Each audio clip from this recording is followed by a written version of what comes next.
시작! 사랑하기 예쁨을 시작할게요. 네, 그 세 번째 타임입니다. 이거 영상 보는 사람들에게 중요도가 첫 번째보다 두 번째가 높고, 두 번째보다 세 번째가 높고, 세 번째보다 네 번째가 높고, 네 번째보다 다섯 번째가 높아요. 다섯 번까지 있다는 거죠? 그렇죠? 다섯 번까지 있습니다. 으이그 아홉 켤레 하필 왜 아홉 켤레 해가지고 자 볼게요. 중요도문이라고 했어요.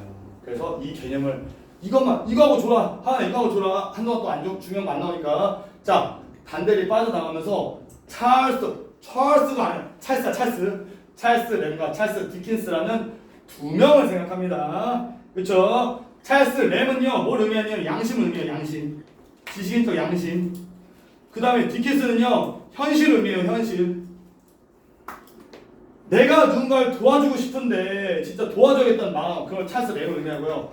아 근데 난 너무 힘들어서 안 될 것 같아. 이기심, 현실. 뭐 가난한 사람들에 대한 누가 문 쿵쿵 닫는데? 연민, 사랑, 혹은 지식인적 양심 이런 걸 의미하는 게 찰스 램이고, 현실, 소시민적 이기심, 자기만 살면 된다는 어떤 아니라는 생각들, 이런 것들, 이기적인 마음 이런 것들 의미하는 게 디킨스입니다.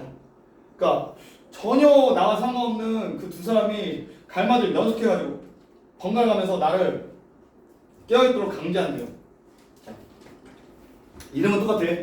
찰스가 이름이죠. 램이랑 디킨스가 성이니까 공통점이 많은 거 일단 공통점 얘기합니다. 중요한 건 사실 차이점이에요. 네, 불우한 유년 시절 보냈습니다. 어렸을 때 가난해요. 그 다음에 문화적 분들에서 가난한 사람들에 대한 동경과 염려를 쏟았어요. 그들의 성이 다르듯이 램이고 성이 디킨스든 작품을 떠난 실생활 에서 그들은 성격이 땅판했어요. 자, 램은요 착한 이야. 램은 가난한 사람, 힘든 사람을 위해서 자기 전생애를 바쳤다는 거예요. 양심적이게.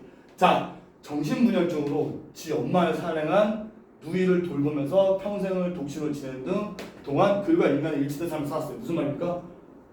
가난한 사람들 위해서 살았다. 힘든 사람을 위해서.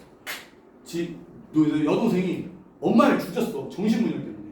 그러면은 다 버리고 자기가 그냥 자기 행복하게 살 수 있는데 결혼도 안 하고 자기 여동생을 끝까지 죽을 때까지 돌보면서 희생하면서 양심적으로 살았다는 겁니다. 말하자면은. 근데 디킨스는요 어린 나이에 구작 공대에서 노동하면서 독학으로 성장한 디킨스는요 문명은 글씨로 나오는 이름이야. 글씨로 나오는 이름을 떨치고 유명해지고 난 다음에 부유한 생활을 하게 되니까 동정국어라는 빈민가의 어린이들을 지팡이로 쫓아버렸습니다. 얘도 거지 출신이야. 디킨스도 가난해가지고 힘들게 성공한 사람이야. 램은 가난한 사람들, 나도 힘들었으니까 우리 누이가 내 엄마를 죽였죠. 우리 엄마를 죽였지만 그래도 우리 누이가 정신분열 때문에 힘들었으니까 지키면서 살았다면 디킨스는 전 반대라는 겁니다. 거지? 무슨 가리면 안 되구나. 미안해. 거지? 꺼지라고. 지도 거지였으면서 라는 겁니다. 그래서 현실적이다 혹은 이기적이다 라는 맥락입니다. 램이 오르면 디킨스가 틀리고 디킨스가 오르면 램이 틀린 거야. 가격적이면 나는 양심적이고 싶지 누가 막 이기적이고 나쁘고 치사하고 그렇게 살고 싶어요. 양심적으로 나도 살고 싶어. 하지만 디킨스의 궁둥이를 찰 만큼, 디킨스를 거부할 만큼 내가 현실을 무시할 수가 없었다. 이기심을 완전히 없앨 수가 없었다 하면서 들어가는 설명인데요. 이 설명이 사건이 없기 때문에 혼자서 공부하면 지옥이에요. 지옥. 그래서 이거는 그냥 설명 듣고 나서 아 그렇구나 한 번 하면 끝인 거지, 만약에 나온다면 사건이 하나도 없거든요. 그래서 이거 혼자서 이게 되게 어렵습니다. 간단히 얘기하면 이 얘기예요. 내 마음은 어떻게 살고 싶어? 가난한 사람들 돕고 양심적으로 불쌍한 사람 돕고 살고 싶어. 그런데 현실이 그렇지 않잖아. 그래서 막 돈 부자 되고 싶고 그냥 잘 살고 싶고 가난한 사람들 다 무시하고 싶고 이렇게 살게 된다는 거. 나도 내 친구들도 이런 거예요. 지식인의 어떤 이중적인 모습, 양심과 현실사에서 고민하는 지식인의 이중성, 양면성을 보여줍니다. 나도 그럼 내 친구도 그래. 부자는 경례도 괜찮아. 가난한 사람은 절대로 미워서 안 돼. 즉 가난한 사람을 사랑해야 돼. 하지만 난 반대 사람들을 무시하고 떠나려고 하는 거잖아. 싫어서. 그래야만 올 거는 걸 알았어. 저 친구는 휴머니스트라고 남들이 나를 불러주는 건 결코 우정에 금이 가는 대접이 아니었어. 그러니까 기분 나쁜 거 막 나를 뭐라고 하는 게 아니었어. 즉 휴머니스트라고 나도 이 얘기를 좀 듣는 사람이야. 좀 착하다는 얘기를 듣는 사람이야. 우리 정부가 베푸는 어떤 그 재반 시에는 도와주는 거예요. 도와주는 것이 사회의 가장 가난한 사람들까지 골고루 미치 못함을 안타까웠어. 우리 정부가 가난한 사람 도와줘야 되는데 진짜 가난한 사람들 도움을 못 받고 있네. 너무 아쉽다. 라고 생각한다고. 이런 건 뭐예요? 그거 램이야 램. 저 램이죠 램. 아씨 램 뭐예요? 이러면 안 돼 여러분들. 즉 양심이야 양심. 가난한 사람들에 대한 연민과 사랑이고 거리에서 다방에서 또는 신문지상에서 이미 갈 때까지 가버린 막다른 인생을 만날 때마다 수당 방법을 안 가리고 긁어모으느라고 조금쯤은 빨개 돈독이 올라있을 제목들 눈을 후벼파는 말로써 저들의 딱한 사정을 상쇄해버리려고 했다. 무슨 말이야? 강한 사람들 딱 만나면 부자들 이 새끼들 죽여야 돼. 부자들 삼성 돈 빨리 뺏어서 이 사람들 돌려줘야 돼. 라는 얘기를 했다고. 저들의 어려움을 마음으로 외면하지 않는 것. 그것이 바로 우리들이 배운 의무이자 과제였다. 이게 램인 거죠. 나도 양심적으로 가난한 사람들 연민하고 불쌍히 여기고 도와주면서 살고 싶어. 마음은 그렇다고. 나도 그렇지. 그러나 그거 어디까지나 우리 머릿속에는 이론밖에 아니야. 나 자신을 상대로 사기를 치고 있는 것을 나는 솔직히 고백을 안 할 수가 없다라는 겁니다. 무슨 말이에요? 어쨌든 양심에 걸린다. 즉 나는 이대로 생각할 수가 없다. 현실 때문에 이런 것들이 제대로 이루어지지 않는다는 거야. 우리의 분노란 되게 신문방송이나 방송에서 발전된 것이며 다방이나 술집 탁자 위에서 들모이다 끝내는 정도다. 무슨 말이에요? 이걸 뭐라고 하냐면 탁상공론이라고 하는데 이 어려운 말 탁상공론 어려운 말 쓰지 맙시다. 간단히 말하면은 말로만 하는 거예요. 그렇죠? 말로만. 누구야? 너 문법 다 끝냈지? 뭐 열심히 했지? 아 선생님 열심히 할 거예요. 열심히 할게요. 또 말로만. 미안. 솔직히 말해보는데 그치? 여러분 다 열심히 하죠 진짜로. 진심으로 열심히 하는데 그냥 그런 상황 가정한 거야. 그냥 말로만. 아 선생님 이제부터 열심히 할 거예요. 선생님 숙제 열심히 해야겠죠? 선생님 열심히 할게요. 하고서 말로만 하지 말고 진짜 해야 되는데 우리 말로만 그랬다고. 야 불쌍한 사람들 도와줘야지. 안 도와주면서. 무슨 말인지 이해되죠? 나는 그랬다. 내 친구들도 그랬다. 껌파리 아이들이 물리치는 한방보로 주머니에 비상용검을 한두 개 들고 다니고 이게 뭐예요? 가난한 사람들 물리치는 거야. 디킨스예요 디킨스.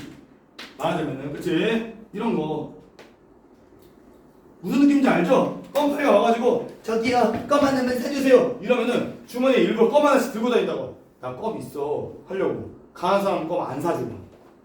말하자면은 그쵸? 그냥 싫으니까 학생문 차림으로 볼펜이나 침을 파는 학생들이 한목에 싸져봐 가짜 고학생으로 간단히 단정해서 이것도 디킨스예요.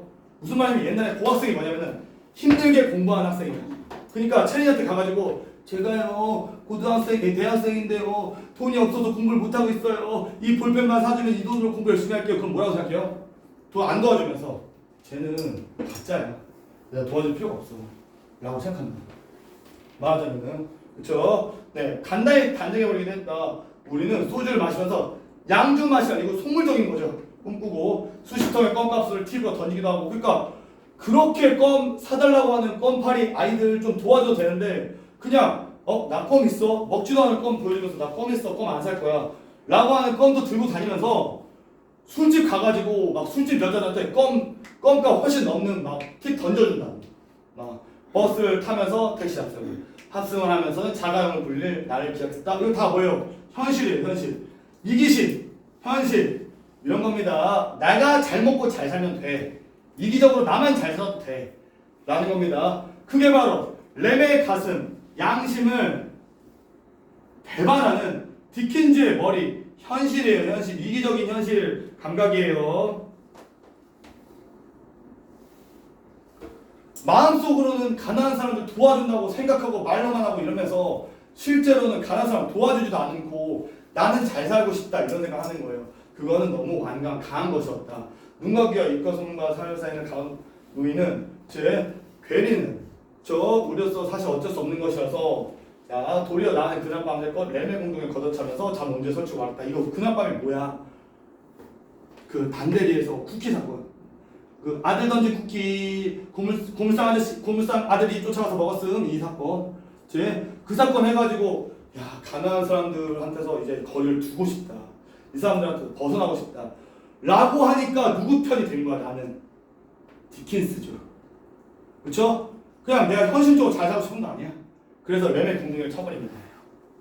오히려 양심 꺼져. 난 내가 말대로 살고 싶어. 이런 식으로. 자, 그 다음에 안 중요한 내용들입니다. 그냥 쓱 갑니다. 이순경이 여러 번 다녀간 날 밤에 우리 집 문간방이니까 왜 다녀갔어요? 그 누가 일을 그만뒀다. 권 씨가 일을 그만뒀다. 그게 좀 중요하게 나와. 저 문간방에 이상하게 3살짜리 친어관이 들려요. 그 권 씨 둘째 아이 연기 권연기. 연기가 자주 잠을 깨 이부자리에 지도를 배웠다고 야단도 맞아. 연기가 울음소리가 막 높아지면은 가만 내버렸다가 안빠져가지고 혼이 들 정도가 되면은 권 씨가 막 크게 막 손을 내. 그럴수록 연기는 애기가 응애 하다가 아빠가 야 조용히 해 하면은 오히려 위협적인 목소리 들으면은 울음속에서 3살짜리는 보복 의지 같은 걸 담아서 뷰처럼 기다리는 더 이런다고. 급기야 저 3살짜리 아이는 응애응이 문제는 않습니다. 3살짜리 그 정도는 아니에요. 어쨌든 급기야는 아내를 비롯한 우리 가족 전부가 잠을 깰 정도로 울어대. 청아 끝을 들고서는 애를 달랠 생각도 않는다고 아내는 또 어떻게 같이 살면서 애를 저렇게 하지도 않냐. 아닌 게 아니라 권씨 부인은 말도 없어요. 권씨가 부인이 좀 특이한데 권씨 부인의 목소리를 내가 안 들어. 권씨 부인이 말이 없어 별로. 권씨 부인의 목소리를 언제 처음 듣냐면요. 애기 낳을 때 이 소리죠 처음. 네, 나는 지금까지 권씨 부인 하나밖에 아야 소리 한마디도 듣지 못했어요.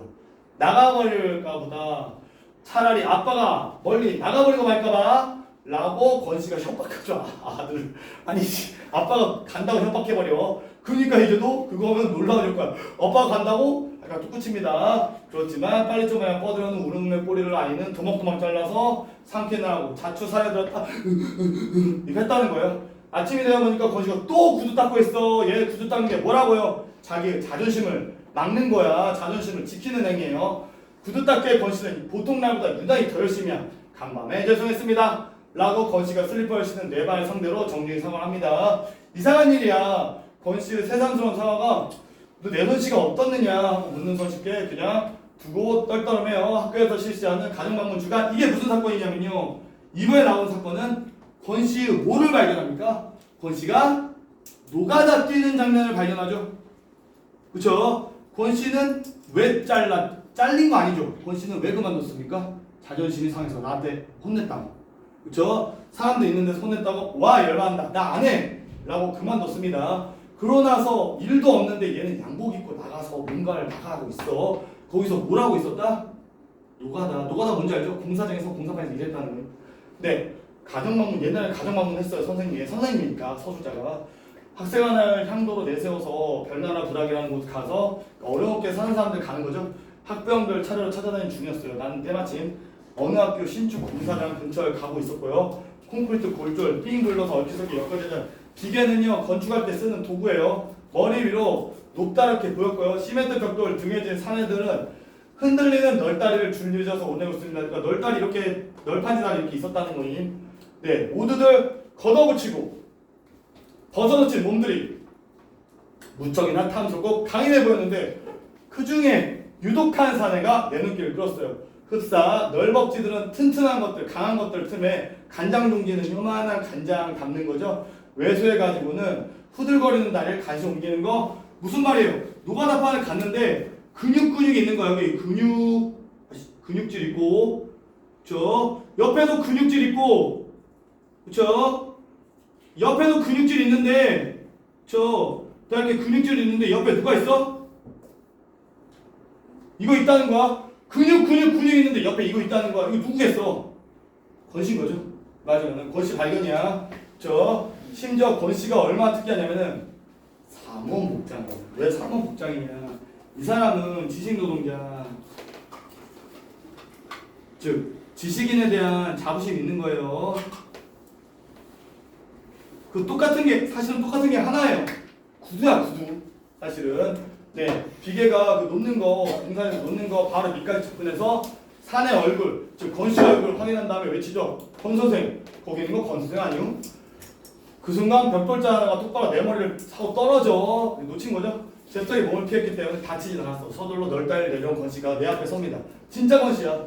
그의 얼굴에는 속옷처럼 굳게 새겨진 경악 놀랐습니다. 정말 놀란 거죠. 나는 그가 날 죽이 작정으로 벽돌을 던지지 않은 거 알았어. 진짜 놀랐다고. 진짜 놀랐다는 얘기야. 진짜 놀람. 그는 전신이 땀과 먼지 범벅이었대요. 가까이서 보니까 베이저 와이셔츠에 받쳐 입은 춘추형 해군 기지 잠바는 작업에서 얻은 오선은 오염이었죠. 오염과 주름으로 말씀하셨다. 그러니까 안에는 베이저 와이셔츠 입고 그거 출근할 때 쓰는 옷 그거 그 다음에 밖에는 봄 가을용 해군 기지 잠바를 입고 있었는데 그게 너무 막 오염돼 있다고 막 녹아나겠으니까. 그런데 이거 대조죠. 그런데 몸만 멀쩡해. 묘하게도 옷이 다 개판이야. 옷이 너무 우줄근해. 근데 뭐만 반짝거려? 구두 많은 여전에서 공들어 초콜릿빛 광택이 권씨를 가장 권씨담을 외롭게 지켜줍니다. 즉 이런 상황 속에서도 구두만은 반짝거린다는 거야. 옷이 막 땀에 절여 있고 막 엄청나게 더럽고 막 찢어지고 개판나 있는데 구두만 반짝거려. 내가 여기 있는 줄 어떻게 알았죠? 마치 내가 자기 행방을 일부 수소문하여서 찾아오기라도 했듯이 그는 것다. 여기서 내용 파악 한번 확인할게요. 질문. 나는 권씨가 직장을 그만둔 것을 알고 난 뒤에 권씨가 무슨 일을 하고 있는지 열심히 찾다가 권씨가 노가다하는 일을 알게 됐다. OX예요? X죠? 왜 X입니까? 이게 어쩌다 알게 된 거예요? 방문교사. 뭔지 알죠? 학생 방문교사 하다가 진짜 우연히 본 거야. 그래서 마치 얘가 하는 줄 했다는 듯이 그는 물었습니다. 너 나 미행했어? 하는 게 아니라 가정방문 다니다가 지난 길에 우연히 그러니까 권씨가 나 초췌한 것 같은데 하고 있는 눈으로 나와 내 반 학생을 번갈아 노려봅니다. 증거까지 손에 쥐어주는데도 그 의심이 쉬 풀릴 기색이 아니었어. 증거가 뭐야? 아니 학생이 있잖아. 학생 있는데 이거 어떻게 의심해? 학생 여기 있다고요. 내가 권씨 찾으러 다닐 때 학생을 들고 다닐 수 없잖아요. 그렇죠? 그런데도 그렇죠? 의심을 안 풀어. 내가 서둘러 그냥 도망갔습니다. 그 다음에 자 이제 중요한 장면이 나오는 거죠. 사실 중요한 장면 치고도 얘는 길어요. 좀 긴 장면이야, 그치? 네, 그래서 차근차근 갈게요. 그리고 어떤 사건인데 그 사건에서 이해해야지 좀 뒤를 이해할 수 있습니다. 네, 어쨌든 이제 왔어요. 권씨가 그날 밤에 늦어서 문간방은 자기 방이야. 근데 내가 들어있는 안방으로 지켰어. 우리 집 부업들이 소주병 하나를 푹 굽는 기사를 받은 소주병을 이제 갖고 와서 팍 꽂아놨다는 거야. 어딘간 이미 술 먹고 있어. 이래도 나 안동권 씨요 라고 얘기하네요. 네, 안동권 씨라고 얘기하는 거는 말하자면 그쵸, 자신의 가문이나 신분에 자부심이 있다는 얘기겠죠. 네, 뭐 그런 얘기겠죠. 네, 피곤에 주물렸던 몸뚱이가 이번에는 술에 흠집 젖어가지고 갱신 못할 지경인데도 목소리의 마음 또렷합니다. 잘 아시라 믿지만 안동권 씨 하면 어디 가도 그렇게 괄씨 무시 안 받는다. 오 선생님 본이 해주 옷인가요? 라고 하면서 니네 가문 어때? 니네 가문 좋은 가문이니? 하면서 생뚱맞게 가문 싸움하고 있다. 근데 이 작품은 사실 주된 주제는요 두 가지 정도로 압축돼요. 첫 번째는 이거야. 우리가 앞에서 봤던 거. 이거 어디 갔어? 이거 지식인의 일용성, 빈민에 대한 사랑, 연민, 양심, 램으로 대표된 이것과 그 다음에 소시민적인 이기심, 현실에 대한 감각, 그래서 이웃을 무시하려는 디킨즈적인 감각, 이 두 가지가 싸우는 이거 하나. 그 다음에 물질만능주의 비판이에요. 누가 대표적이냐면은 아내죠. 아내는 돈 없다고 계속 욕하고 뭐라고 하고 돈만 추구해. 그쵸? 근데 뒤에 끝판왕이 나오죠. 그게 누구예요? 의사 선생님. 왜요? 그 산부인과 의사가 무슨 짓을 해? 사람이 죽어가는데 수술을 안 해요. 이유는 간단합니다. 왜죠? 돈이 없다고. 그러니까 물질만능주의. 그리고 그 동준이가 국회 던지는 그것도 물질만능주의에 대한 비판입니다. 그렇게 하지만 이런 것에 대한 얘기도 약간 있습니다. 그건 뭐냐면요, 지식인들의 허례허식, 지식인들의 어떤 그런 쓸데없는 자부심, 이런 것들에 대한 내용이 있다는 거예요. 말하자면 네, 어쨌든 이런 자부심이 말하자면 디킨즈적인 것이라고 얘기해도 뭐 전혀 아니라고 할 수 없죠. 어쨌든 네, 내 구두가 자기 구두보다 항상 추정을 하고 하나밖에 없대. 나는 구두가. 얘는 뭐야? 마음대로 보면 알겠지만 9켤레 있죠. 9켤레. 그렇죠? 9켤레 있으니까 제 확인한 듯이 아침에는 성씨로부터 일종의 길고 짧은 대로. 성씨가 뭐야? 야, 네 가문이 좋냐? 내 가문이 좋니? 네, 그저 웃어보여요. 웃으면서도 사람 좋게 보이려는 내 노력이 취중을 뚫고 취향을 뚫고 그 흔들리는 뇌수 깊이까지 제대로 전해. 나 좋은 사람이라고 보여주고 싶었다. 이런 맥락인 거죠. 그쵸? 권 선생 많이 취하신 모양인데 얘기는 우리 나중에 한번 들어서 쉬시죠. 팔짱을 낀 채 문지방 넘어 마루에 잔뜩 부어터진 얼굴로 서 있는 아내를 흥끌흥끌 겼는질하면서 나는 권 씨를 그쵸? 네 편히 쉬게 하려는 생각이 순전히 자발적인 선입찬 행동으로 강조해 보였습니다. 왜냐면요 지금 약간 불안하죠. 왜냐면 지금 아내가 뭐하고 있어? 아내가 무슨 일이야 하고 나타났어. 그러니까 아내를 계속 보는 거야. 아내는 저를 찾는 거야. 왜냐면 이러다가 권 씨가 모인 게 들킬 수도 있다. 전과자에 들킬 수 있다고.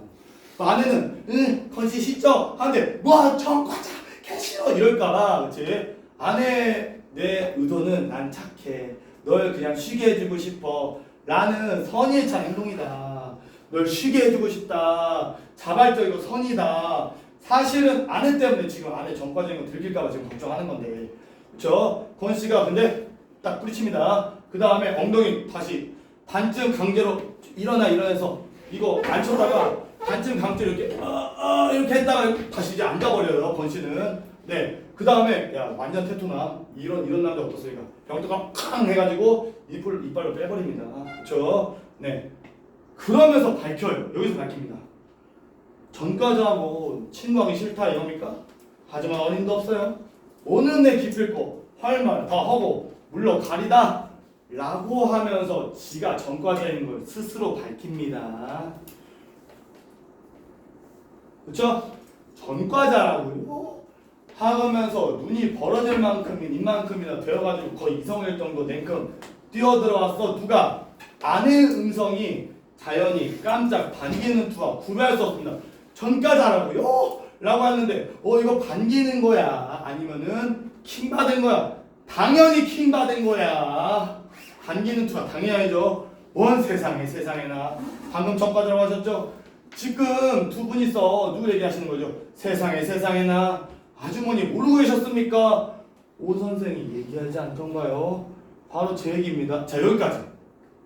여기서 서로 알고 있는 정보에 대해서만 확인해 볼게요. 만약에 얘기한다면은 첫 번째, 당연히 오 선생은 전과자인 거 알고 있었습니다. 누굴 통해서요? 이순경 말해줬죠? 그쵸? 그런데 여기서 아내는 알고 있었다 몰랐다? 당연히 몰랐다. 그런데 권 씨는 뭐라고 생각해요? 전과자라고 버타기 싫다 이겁니까? 라고 하는 거 보니까 오 선생이 서술자 나가 자기가 전과자인 걸 이미 알고 있다고 생각한다고요. 심지어 말 안 했습니까? 모르겠습니까? 하는 거 보니까 아내 앞까지 얘기한 게 아닐까라고 생각하고 있어요. 즉 자기가 감시받고 있다는 걸 이미 알고 있습니다. 누구는? 권 씨는요. 그렇죠? 얘기하지 않던가요? 라고 하는 거 보니까 온 선생은 이미 알고 있다고 생각한다. 그런데 당연히 말 안 했죠. 그래서 모르고 있습니다. 바로 제 얘기입니다. 왜요? 제 눈빛이 어쩐지 이상해 보입니까? 아주머니 문자대로 전과자고 사람. 그렇지 사람이지. 사람하고 이렇게 가까이 앉은 게 신기합니까? 가차에 가까이죠. 뛰어들 때와 똑같은 기술을 아내는 냉큼 몇 발이 물었어. 이제 아내가 사실 좀 쫄아요. 약간 쫄아. 왜냐면은 그 권씨 이야기를 들었는데 권씨가 약간 좀 과격했어. 사실은 권씨가 과격했다기보다는 약간 이상한 게 갑자기 어느 순간 정신을 잃고 나서 갑자기 모든 걸 다 때려 부수고 나서 갑자기 정신 차리고 내가 뭘 한 거지? 내가 왜 피가 묻어있지? 왜 여기 내 앞에 사람들이 쓰러져 있지? 약간 이렇게 얘기해. 말하자면은 좀 네. 그래서 권 씨가 약간 뭐라고 하면 아내가 좀 쫄아요. 이때 이후로 살짝 쫄았다가 다시 돌아오긴 하는데 어쨌든 아내가 새빨게 질려가지고 고분고분해집니다.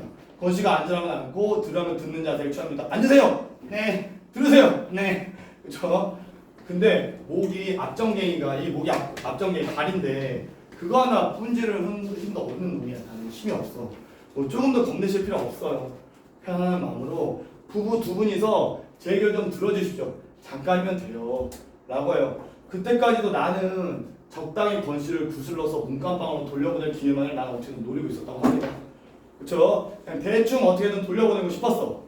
왜? 그냥 적당히 하려고. 그런데 그의 입에서 목이 앞정강이 부러뜨릴 힘도 없다는 고백이 나왔었다는 갑자기 생각이 달라졌어요. 무슨 말이냐? 간단히 말하면은 왜? 목이 앞정강이 하나 어쩌지 못한 주제에 감히 사회 안녕과 질서를 뚝뚝 부러뜨린 그의 불가사의가 다소 풀릴 것 같다는 게 뭐예요? 궁금하다는 거, 궁금증. 처음에는 내가 무슨 생각을 했냐? 그냥 들어가서 쉬세요. 들어가서 쉬세요. 하려고 하는데 저는 모기 다리도 못 부셔요. 그러면은 네가 데모를 해가지고 막 자동차 막 불 지르고 막 경찰차 불 지르고 막 돌 던지고 막 버스 탈취해가지고 달리고 야 모기인도 모기 다리도 못 부리던 사람이 어떻게 그러냐. 너무 이상하잖아. 그러니까 갑자기 얘도 생각이 달라져요. 얘기 좀 해봐. 너 어떻게 된 거야? 너 어떻게 그런 거야? 이유는 간단하죠. 이야기를 들어서 알겠지만 그 권씨는요 계속 이런 사람이에요. 약간 나약한 사람이야. 소심하고 나약하고 힘없고 그래가지고 이 대문날에도 이 사람 어떻게 해요? 대문날 뭐합니까 이 사람? 도망가죠. 처음에는 무서워서 숨어있다가 이 문자왕 이러다가 이 도망갈래 이게 권씨의 모습이야 원래. 얘가 말하는 모기 다리도 못 부러뜨리는 그렇지 않아요? 근데 권씨가 갑자기 헐크로 변하는 거 어느 순간 왜? 뭐 보고 나서? 참외 보고 나서 그쵸? 참외잖아 그게 그쵸? 그러니까 계속 에이 난 찌질해 에이 난 못해 하다가 참외 보고 나서 갑자기 시테토가 돼가지고 갑자기 경찰 패고 막 경찰 끌어내고 갑자기 경찰 들대고 막 버스 운전해가지고 야 청와대로 가자 이러고 갑자기 이렇게 됐다는 거야. 그거 왜 그런 거야? 참외 보고 나서예요. 참외. 그러니까 그 참외로 가는 과정이야. 네, 좋아요. 그러니까 다 동의해. 얘가 그런 사람이 아니라는 거. 이승용도 그러잖아. 얘는 별거 아니라는 거. 네. 그리고 그 참외를 보는 광경이 권씨를 바꾸겠다면 그걸 똑같이 누구도 경험한다. 오 선생이 나도 경험한다. 이런 얘기입니다. 이 작품은 프루트가 한 말인데 이 프루트가 한 말이 성자와 악인은 종이 한 장 차이입니다. 착한 사람과 악한 사람은 종이 한 장 차이다. 악인은 욕망을 행동으로 표현하지만 성자는 그것을 꿈으로 대신한다. 또 소주병을 기울이려고 했으므로 나는 병을 빼앗은 남의 아내를 시켜서 간단한 술사 그러니까 술만 먹으려고 하니까 야, 안주 갖고 오세요. 네, 내 입장을 뾰족하게 꾸미기 위해서 훌륭한 사람을 깎아낼 생각은 없습니다. 하지만 프루트한테서 커다란 위로를 받는 게 사실입니다.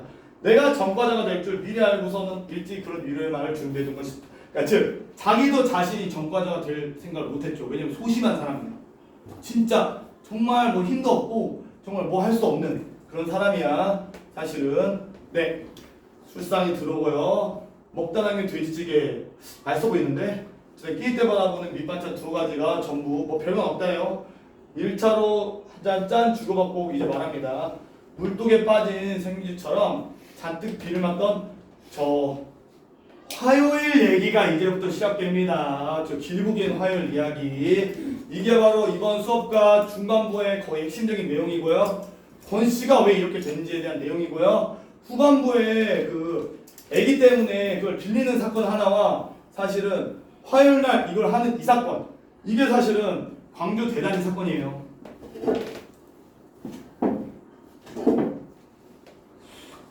이걸 뭐라고 해야 되냐면 5.18 투쟁처럼 민주화 운동에 가깝습니다. 사실은. 그러니까 이거를 좀 이해를 못하면 사실은 이거 되게 이야기가 어려워요. 그래서 그에 대한 설명도 좀 들어봐야 돼. 그걸 바탕으로 좀 해볼게요. 그리고 이 장면에서도 당연히 보겠지만 뒷부분에서 얘가 각성하는 그 장면이 중요합니다. 네, 나 역시 오 선생 이상으로 선량한 시민이었어. 내 아싸랑 부인도 아주머니처럼 착하고 선량했어. 불만이 있고 억울한 일이 있어도 꿈속에서 해결. 그러니까 성자처럼 그냥 꿈속에서는 해결하지 악인처럼 행동하지 않았다. 라는 겁니다. 아내도 야 술 더 사와. 술이 갈수록 더욱 창백해지고 너름새는요. 추임새, 뭐 손 동작 이런 걸 의미합니다. 말하자면 중요한 거 아니에요. 하나도 안 중요해요. 연기력이라 하네. 연기력이 좋으니까 말을 잘하게 됐다고 간단히 말하면.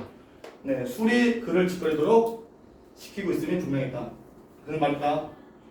술 먹고 말 잘해진다고.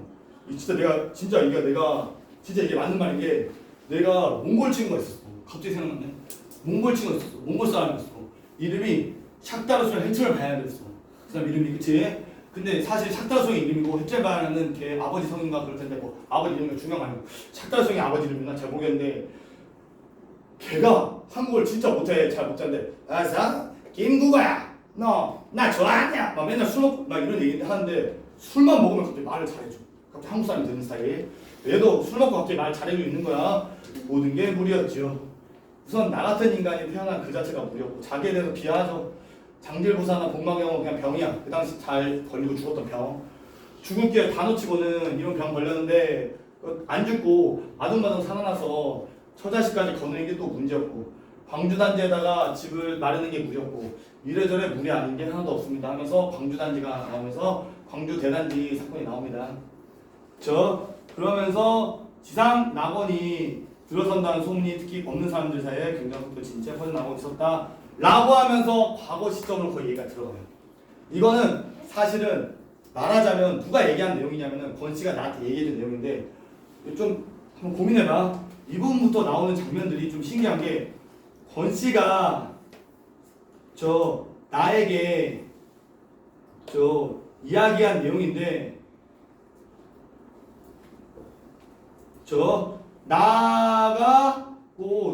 나가 서술합니다. 꼭 자기가 꼭 얘기한 것처럼 겪은 것처럼 물론 그가 얘기했다고 하죠. 그가 이랬다 하지만 나가 그냥 풀어서 설명합니다. 자, 광주 대단지 사건을 알아야지 이 작품에 대한 맥락을 좀 이해할 수 있기 때문에 한번 얘기 한번 해볼게요. 자, 사실은 광주 대단지 사건이라고 하지만 성남 대단지 사건이 무슨 말이냐면요. 그때는 옛날에는 거기가 광주였어요. 지금은 성남입니다. 말하자면은 대단지가 뭐냐면요. 내용은 이래요. 여러분들 이거는 그냥 이 사건을 이해하기 위한 맥락이야. 잘 봐요. 정부에서 이런 거야. 이걸 이해 못하면 근데 이 내용이 뭔지 잘 이해가 안 돼요. 정부에서 이런 거야. 내가 그 당시 서울시장이야. 지금 서울시장 뭐라고 하는 거 아닙니다. 내가 서울시장인데 서울이 너무 더러운 거야. 왜? 가난한 사람이 너무 많아서. 판자촌이 너무 많아서. 그래서 가난한 사람 불러모은 거야. 가난한 사람들아 모여봐라. 라와우서는 저기 광주에 가서 거기 살면은 거기 땅을 니네들한테 그냥 줄게. 아주 싼 값에 줄게. 그래서 너희들이 거기서 집 짓고 살고 거기서 신도시 만들어 줄 테니까 신도시 거기서 살아. 라고 얘기한 거야. 그런 얘기를 하고 그러니까 지상 낙원이 있을 거라는 소문이 없는 사람들 사이에 굉장히 설득력이 지녔어. 그래서 사람들이 광주로 간 거야. 지금의 성남이야. 성남에 다 갔어. 다들 희망을 갖고 우리 집이 생길 거라는 희망을 갖고 거기서 일자리도 많을 거고 그래서 먹고 살 게 되게 많을 거라고 얘기를 했었어. 딱 갔더니 뭐밖에 없어요? 들판밖에 없는 거예요. 아무것도. 어떻게 해야 돼? 그 당시 그 사람들이 그냥 천막 치고 산 거야. 어쩔 수 없잖아. 아무것도 없는데. 그럼 이 사람들 어떻게 씻어요? 비 오면 씻어요. 또 어떻게 싸요? 화장실 어떻게 해요? 저기 촌에서 원래 싸요. 숲에 들어가서 싸요. 화장실도 없고 수도도 없고 아무것도 없이 천막 쪽에 산 거야. 이 사람들 무슨 희망 갖고? 우리 집을 가질 수 있다는 희망만 갖고 그리고 여기에서 그래서 도시를 만든다는 그 희망만 갖고 살게 된 거야. 말하자면은 그쵸? 이거 스포일 다 합니다. 뒤에 있는 내용 어차피 이런 다 봤으니까. 근데 문제는 뭐예요? 자, 이 권씨도 그 생각을 갖고 여기 하나를 사는 거야. 비싼 돈을 내서. 그쵸? 비싼 돈을 내서 사는 거야. 근데 갑자기 정부에서 이러는 거죠. 야, 근데 얘들아 원래는 뭐 한 1억 원이면은 내가 이거 이 땅 줄게 20평을 줄게. 갑자기 말이 바뀌는 거야. 20억쯤 내. 그 돈을 낼 수 있는 사람이 있다 없다. 아니 가난한 사람들 다 모였는데 돈을 어떻게 내? 무슨 말이야? 돈 없으면 너 벌금 물고 꺼져 라고 해요. 돈 없으면 얘는 무슨 생각했어? 싼 값에 준다고 해가지고 집 다 버리고 지금 아무것도 없는데 와가지고 텐트 치면서 겨우 근근히 버티고 있는데 이 사람들한테 갑자기 이전 얘기를 그것도 여기서 표현되는데 선거 때까지 얘기 안 하다가 선거가 딱 끝나니까 야 이제 선거 끝났지? 이제 우리 마음대로 한다. 이런 필요 없고 20억 내놔. 안 그러면 벌금 물고 벌금 안 낼 거면 감옥 가. 그러니까 꺼져 라고 얘기를 합니다. 맞아요. 그 사람들이 가만히 있을 수가 있겠습니까? 그래서 들고 일어났어요. 그게 광주 대단지 사건입니다. 투쟁이에요. 말하자면은 그렇죠? 그 이야기를 하고 있는 내용이에요. 사실 말하자면은 네. 그래서 볼게요. 여러분들 조금 견뎌야 돼요. 어쩔 수 없습니다. 시간 빠듯해요. 네. 꼭 그걸 믿어서가 아니었다. 외려 그는 처음부터 낙원이라는 게 별거 아니라 믿는 편이었을까. 그러니까 굳이 나는 그러니까 권씨는 그곳이 정말 좋아질 거라고 생각하지 않았습니다. 다만 차제에 내 집을 나중에 후에 내 집을 만날 수 있다는 유혹의 손에 덜미를 잡혀서 야 나중에 네 집을 만들 수 있을 거야. 그거 유혹에 덜미 잡혀서 서울에서 통근거리 안에 든다는 그 이점을 너무 과대평가했다는 잘못을 인정하지 않는 바가 아니다 라고 하면서 얘기합니다. 성남이니까 차 타고 갈만해요. 버스 타고 갈만하죠? 네, 갈만하다 라는 것을 인정한대요. 결국 그는 당시 형편으로는 거금에 달하는 20만 원을 빌려가지고 그쵸? 네, 빌려가지고 복덕방 연관행위를 통해서 복덕방 연관행위가 당연하겠지만 부동산 업자입니다. 철거물 입주 관련 손해였습니다. 여기에서 버틸 수 있는 권리, 이 천막치고 살 수 있는 버틸 수 있는 권리, 왜 여기서 버틴 사람들한테 집을 주기로 했으니까 그 권리를조차도 비싸게 삽니다. 사실은 이것도 사실 이 사람들이 사기친 거죠. 복덕방 영감쟁이들이. 사실 왜냐면 거기서 더 돈을 냈어야 했는데 일단 이걸 돈 받고 파는 거예요. 난생처음 20평짜리 땅덩어리가 내 소유로 떨어진 겁니다. 내 차지가 된 그 20평이 너무도 대견해서 아침 저녁으로 한 병 한 병 애마다시피 재고 밟고 하느라고 나는 사실은 나 이상으로 불행한 어느 철거민의 소유였어야 그것이 협잡은 속임수예요. 속임수로 나한테 굴러떨어진 줄을 전혀 잊고 지낼 정도였습니다. 무슨 말이에요? 잘 봐봐. 사실 이 집을 갖고 있으면은 행복해진다? 망한다. 망하죠. 왜요? 정부가 갑자기 이럴 거니까 엄청나게 돈을 내야지만 이 땅을 가져갈 수 있으라고 사기 칠 거니까. 그러니까 내가 굳이 여기 들어가지 않았으면은 이 고통을 받을 필요가 없었죠. 근데 내가 어떻게든 내 집을 한번 마련하겠다는 그 소망 하나로 여기 들어갔는데, 그쵸? 이거 뭐야? 이거 왜 나와? 자, 들어갔는데, 그쵸? 그러니까 나 대신에 원래 여기 주인이 있을 거 아니야. 그 사람은 나 이상으로 불행했을 만한 철거민을 소유할 그것이, 그쵸? 네, 나한테 굴러떨어진 줄, 나한테 와가지고 결국 내가 고통받을 줄은 전혀 몰랐다고요. 당시 나한테 굴러떨어진 전혀 잊고 지낼 정도였습니다. 당시 나한테서는 이 세상에 전체가 계약 20평에서 이렇게 많이 벗어나게 커버되니까 내 삶의 전부였다고. 너무 소중했다는 얘기입니다. 소중했어. 가까스로 대지는 마련됐대요. 준비됐지만 그 위에 기둥을 세우고 비반을 갈 여유는 아직 없어서 저뭐 집을 지을 새가 없다는 거죠. 땅을 묵히다가 또 간신히 낡은 텐트 하나 구해가지고 버티기를 몇 달이나 텐트에서 버텼대요. 선거철이었다고 합니다. 지상낙원 건설의 청사진은 설계도예요.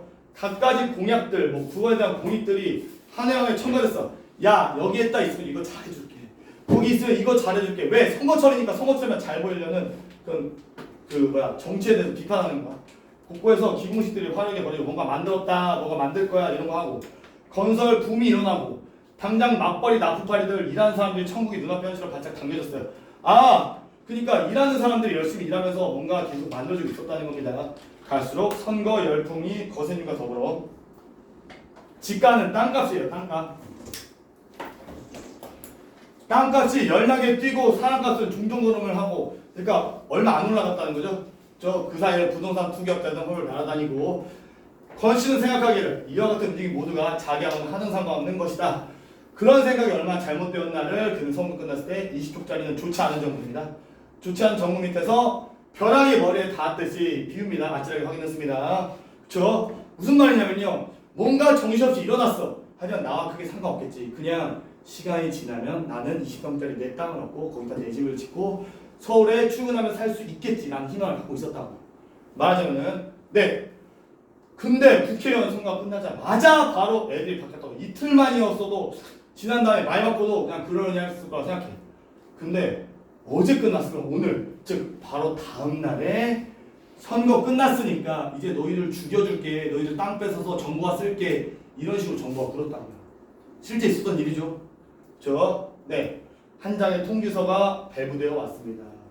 6월 10일까지 네가 지금 갖고 있는 땅에다가 집을 짓지 않으면 불화가 그 땅을 네한테 주는 거야. 취소하겠다. 너 20평 거기 들어서 살고 있잖아. 그럼 그 땅 줄게 라고 했잖아요. 근데 거기다가 집 안 짓잖아. 그러면은 땅 안 줄 거임 하고 갑자기 통보가 왔어. 근데 보름 후에요. 며칠 뒤에요? 15일. 근데 문제는 뭐야? 나는 거기서 뭘 짓고 있어? 텐트. 문제는 뭐냐면은 그때 당시 대다수가 텐트밖에 없었어. 그렇죠? 그러니까 이거 뭐예요? 땅 안 주겠다는 거임. 그냥 뺏겠다는 거임. 말하자면 정부가 그래서 보름 안에 집을 지으란 얘기예요. 자기가 난푼파리가 아니라서 자기 생계 그는 여전히 서울에서 대단히 부산으로 움직이는 거는 무관한 것처럼 처신해놓고, 그러니까 권씨는 막 정신없이 막 건설하고 있어. 막 짓고 막 건물 짓고 막 이러고 있어. 근데 나는 그 건물 짓는 사람 아니잖아. 그치? 그래서 나는 이런 건 상관없다 라는 상황인데 지금 집 안 지으면 어떤 상황이야? 내가 힘들게 돈 빌려가지고 얻은 이 20평의 땅 뭐 할 상황이야? 그냥 눈 뜨고 뺏길 상황인 거죠, 정부한테. 그렇죠? 그러니까 사타구에 방울소리 나도록 뛰어나지 않는 안 되었다. 사타구가 사타구니에요. 사타구니의 방울. 여학생 있는데 나한테 나 못해. 그치? 넘어갈게요. 네, 어쨌든 열심히 다녔다는 얘기입니다. 말하자면 우선 며칠씩 출판사를 무단결국, 제가 회사가 출판사잖아. 닥치는 대로 돈을 변통 빌렸다고. 왜? 집만 들어도 되니까. 자, 저나 내나 그 와이프나 나나 건축에 눈꽃만큼 지식도 없어. 뭐 만들 수가 있어 없어? 없죠. 부인 뭐 만들 수 있어 없어? 없잖아. 그저 본능이 시키는 대로 이렇게 하면 최소한 넘어지진 않겠거냐는 어림 하나로 소위 집을 짓는 엄청난 일 겁시가 있어. 무슨 말이에요? 지금까지 권씨는 당연히 집을 지어본 적 있고 그에 대한 지식도 전혀 없어. 근데 어쨌든 집이 있어야 되잖아. 그래서 억지로 벽돌이나 콘크리트 나 이런 거 시멘트 이런 거 빌려다가 레고 하는 거야. 모르지만 그냥 쌓는 거야. 모르지만 그러면서 이런 생각하는 거죠. 무너지지는 않겠지? 넘어지진 않겠지? 라고 하면서 네 어린자 와서 그러니까 뭐 화장실 있겠습니까? 뭐 벽지가 멀쩡하겠어요? 뭐 방이 멀쩡하겠습니까? 그냥 아무것도 없이 그냥 쌓기만 하는 거예요. 말하자면은 그렇죠? 지상낙원이란 구호에 합당한 그럴듯한 집을 당구에서 요구하는 것이 다행이었고 고마운 일이었어. 그러니까 이것도 봐봐요. 얘가 착한 거야 사실은. 그렇죠? 이거 사실은 고맙다고 하면 안 돼요. 이 지상낙원 지을 건데 그럴듯한 집을 지어놔야 된다 라고 안 해서 고맙습니다 정부님이라고 하는 거야. 사실은 처음 이 사람들이 이주했을 때 집이 있어야 된다는 얘기를 했다 안 했죠. 갑자기 시골에 집 지어야 됩니다 라고 하는 건 다른 사람 쫓아내겠다는 거 아니야. 얘들 이걸 고마워한다고. 멀쩡한 집이 아니라 그냥 집만 있으면은 줄게 라는 말에 너무 고맙습니다 정부님 이라고 생각하고 있다고. 무슨 말인지 이해되십니까? 이런 맥락이야. 말하자면은 네 당국이 정부에 갖다 쓸게요. 정부에 부당한 조치잖아요. 갑자기 집을 지라는 게 부당한 조치를 감사히 여겨. 심하지 않다고. 그러니까 결국 권씨는 어떤 사람이다. 되게 선량하고 뭐 소극적이고 순진하죠. 말하자면은 야 그것만으로도 고맙다 라는 건 느낌 압니까? 일진이 막 갑자기 좁히고 있어. 일진이 막 팔고 있는데 일진아 고맙다. 얼굴은 안 때려줘서 얼굴은 상처가 나는데 몸이 때려줘서 고맙다 이런 생각 하는 거예요. 사실은 지금 정부가 지금 땅 뺏으려고 난리 치는데 와 그래도 멀쩡한 집 아니어도 괜찮다니까 그냥 집만 있으면 된다니까 너무 고맙네 이런 생각 한다고요. 자재가 떨어지면요 작업 그만둬요. 그래서 뛰어나가. 비럭질이 뭐냐면요. 돈 좀 빌려줘. 이거 한 푼 줍시오. 이게 비럭질이야.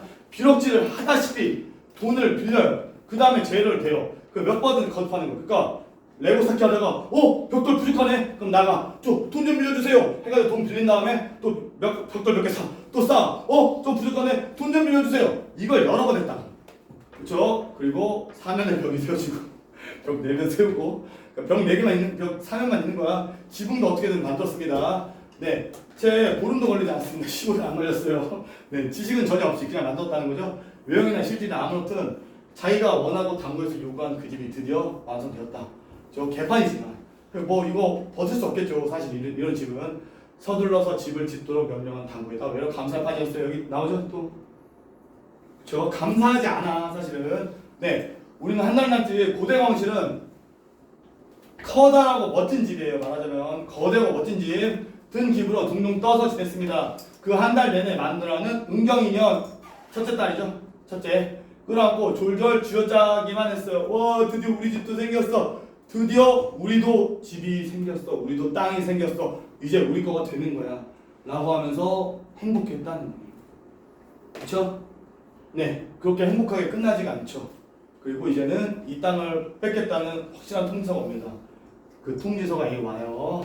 전매업주자 이 땅에서 살 배는요 분양전 토지 20평을 평당 8천 내지 16,000원을 계산해서 7월 말까지 일시불로 돈을 내서 불화받으라 라고 하는데요. 자, 이게 얼마나 부당한 처리냐면은 그게 여러분들 송파구가 500에서 평당 2,500원 정도로 했대요.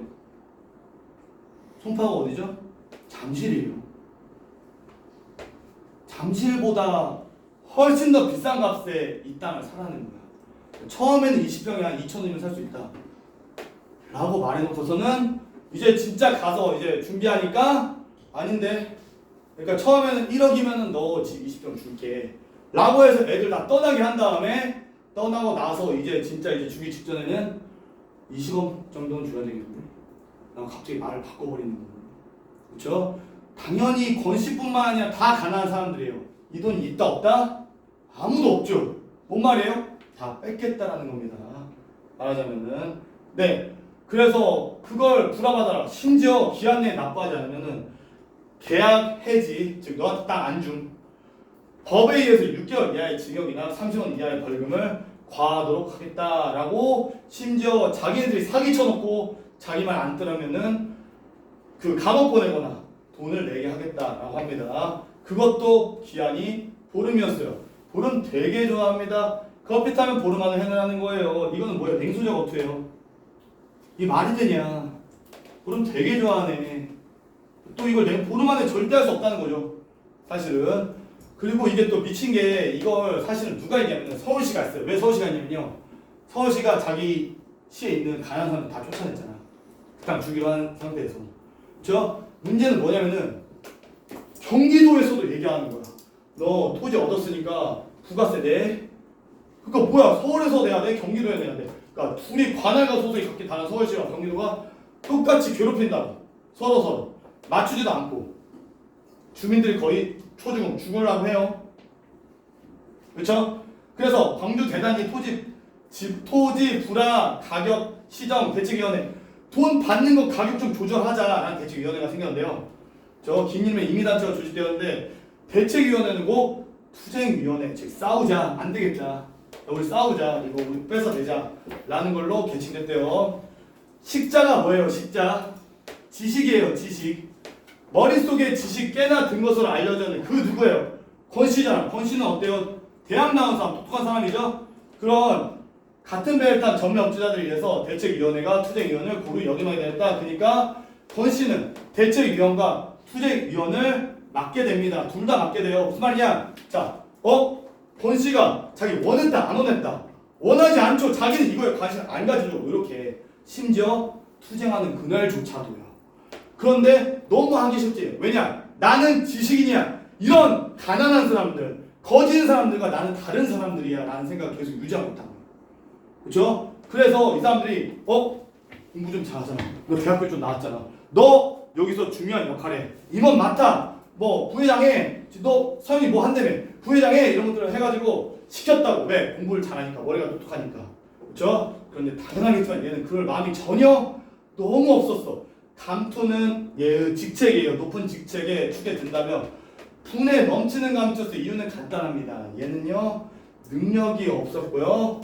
심지어 플러스 광주단지 사람이 아니며 어디까지 서울 사람 생각 때문에 맡고 싶지도 않았고요. 저 능력도 없고요. 맡고 싶지도 않았고요. 그렇죠? 그래서 회의도 참석도 안 했습니다. 왜? 나는 지식인이고, 나는 이 가난한 사람들과 다른 사람들이고, 그 다음에 나는 서울 사람이다. 이 사람들이 아니다 라는 생각 때문인 거죠. 즉, 이 작품은 지속해서 이걸 구분을 합니다.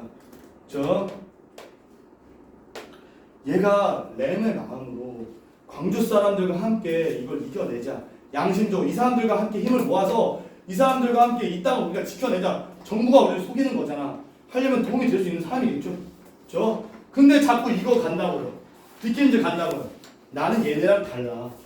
나는 공부한 사람이야. 난 똑똑한 사람이야.